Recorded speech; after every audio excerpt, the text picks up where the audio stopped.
안녕하세요. 맨디쌤의 심리학 이야기의 맨디쌤입니다. 어떤 사람들은 우리의 아주 작은 표현이나 행동에 과도하게 예민하게 반응할 때가 있습니다. 혹은 평범하게 한 행동에 대해서 전혀 다른 해석을 하고 방어적으로 나오거나 심지어 화를 내기도 하죠. 이런 행위들을 바라보는 사람들은 쉽게 저 사람 성격이 좀 이상해 라고 생각을 하겠지만 저는 그 사람이 피해의식을 갖고 있다고 판단합니다. 그렇다면 왜 그 사람들은 피해의식을 갖게 됐을까요? 오늘은 피해의식이 만들어진 원인과 그로 인해 생기는 문제점 그리고 해결 방향도 알려드리겠습니다. 피해의식이 생기는 이유는 그 용어 자체에서 추론할 수가 있습니다. 그것은 말 그대로 피해에 의해서 만들어졌다는 것이죠. 그런데 그 피해라는 것이 단순히 하루면 잊혀지는 작은 크기가 아니라 앞으로 겪고 싶지 않을 정도의 크기를 가진 피해라고 볼 수가 있습니다. 비유를 하자면 아주 뜨거운 난로에 데인 것과 같다고 할까요? 이 피해의식은 어렸을 적에 부모님에 의해서 겪은 폭력이나 폭언에 의해서도 기인하기도 하고, 또 어린 시절의 따돌림의 경험, 전 여친이나 전 남친의 상처되는 표현과 평가, 범죄 피해,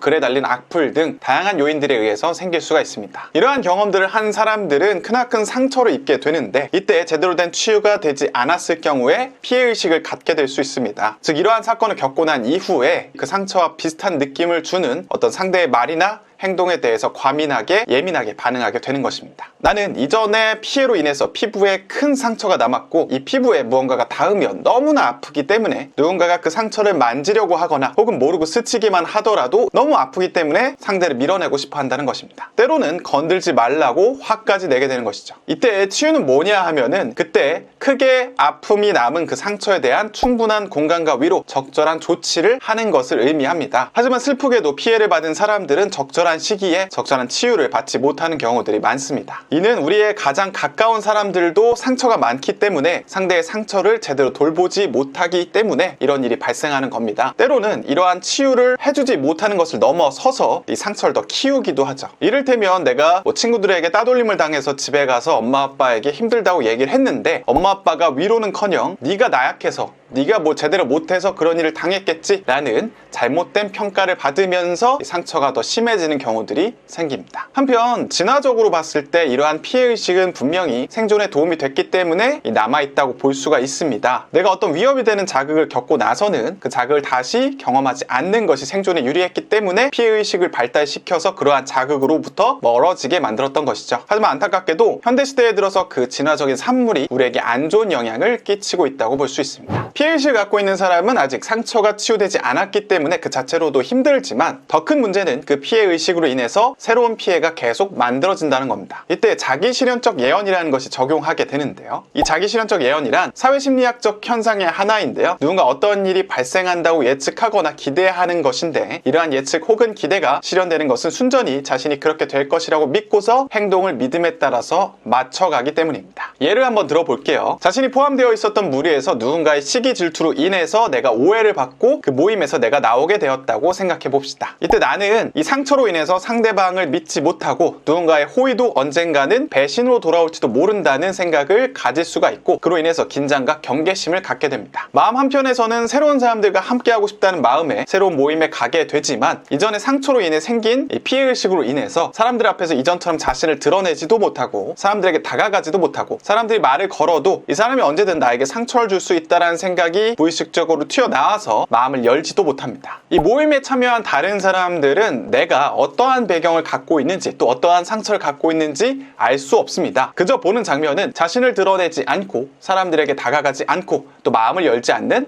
사람만 보일 뿐이죠. 그래서 처음에는 호기심을 갖고 사람들이 나에게 다가오지만, 이내 내가 방어하고 쉽게 화를 내고 또 밀어내는 모습에 사람들이 점점 멀어지게 됩니다. 그 중에는 실제로 이상하다, 별로 친해지기 싫은가 봐 등의 표현들도 직접적으로 할 수도 있죠. 결국엔 자기가 갖고 있는 이러한 피해의식으로 인해서 실제로 피해를 또 만들어내게 되고, 자신의 피해의식은 또다시 강화됩니다. 역시 그럴 줄 알았어. 사람들은 나를 상처 주려고 그러는 거야. 사람들 역시 나를 많이 무시해. 결과적으로 자신이 원했던 관계는 맺지 못하고 피해의식만 더 크게 만들어지게 되는 겁니다. 그리고 이러한 과정이 심하게 지속이 된다면 어쩌면 피해 망상으로도 이어질 수가 있는 것이죠. 이러한 피해의식을 회복하기 위해서는 몇 가지 과정이 필요합니다. 첫 번째로는 내가 피해의식을 갖고 있고, 또 이것이 나에게 악영향을 끼치고 있다는 것을 인지해야 합니다. 이 피해의식을 갖고 있는 사람들은 자신이 올바른 판단과 생각을 하고 있다고 믿겠지만, 그 믿음의 의심을 갖고 지금까지 갖고 있었던 공고한 생각을 깨야 합니다. 이러한 잘못된 생각 때문에 현재 자신에게 큰 피해가 발생하고 있다는 것을 알아야 자신의 생각을 바꾸겠다는 생각으로 이어지게 될 겁니다. 그래서 변화를 위해서는 문제의식부터 충분히 가져야 된다는 것이죠. 두 번째,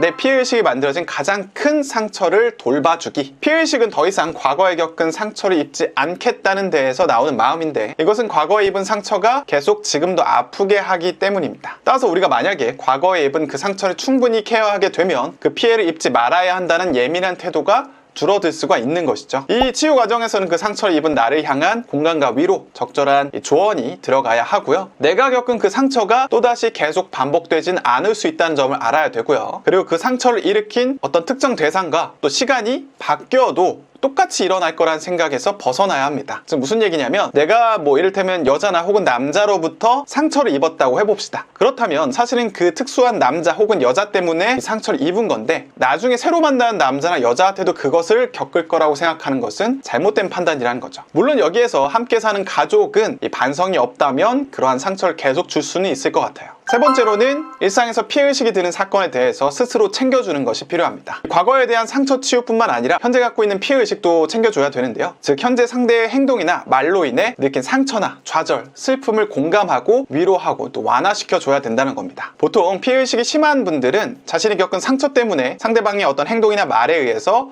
분노를 쉽게 느끼고 화를 내고 선제적으로 방어하는 데만 집중을 하지만, 우리가 진짜로 집중해야 될 부분은 뭐냐면 상처받은 내 마음입니다. 그리고 이 상처를 보듬어 주다 보면 마음의 숨통이 좀 트이게 되고 이 감정이 완화되면서 자신이 겪은 사건이 객관적으로 보이기도 해요. 이를테면 저 사람이 나 무시하는 것 같아, 화가 나, 이러한 마음을 갖고 있다면 다음으로는 무시당했다고 생각해서 슬펐구나, 저 사람이 인사도 안 받아주고 좀 너무했다 라고 이렇게 말하면서 좀 위로를 해주고 좀 마음이 완화가 되면, 그런데 그 사람이 네가 문제여서 그렇게 행동한 건 아닐 수도 있어. 저번에는 인사 잘 받아줬고 이어폰 끼면서 뭔가를 보고 있어서 그런 걸 수도 있어. 다음에도 한번 똑같이 하는지 보고 생각을 좀 정해보자. 이렇게 대안적인 생각도 줄 수 있겠죠. 이 과정을 거치다 보면 분노는 줄어들고 명확한 판단은 유보할 수가 있습니다. 그래서 이 일은 살짝 기분이 나쁜 사건으로 마무리될 수도 있고요. 그리고 이러한 부정적인 감정에서 벗어나서 일상에 집중하게 될 겁니다. 그래서 정리를 하자면, 현재 갖고 있는 문제에 대해서 정확하게 인지를 하고 이것이 왜 어디서 기인했는지 원인에 대해서 알아보고 상처를 치유하고 지금 느끼는 감정을 충분히 챙겨주는 것이 이러한 피해의식에서 벗어나는 방법입니다. 네, 오늘의 영상은 여기까지입니다. 오늘 영상이 마음에 드셨다면 좋아요와 구독 그리고 알람 설정까지 해주세요. 여러분들은 피해의식을 겪고 있나요? 혹은 주위에 피해의식을 겪고 있는 분들을 발견한 적이 있나요? 여러분들 이야기를 댓글로 남겨주시면 저도 답글 달아드리도록 하겠습니다. 그럼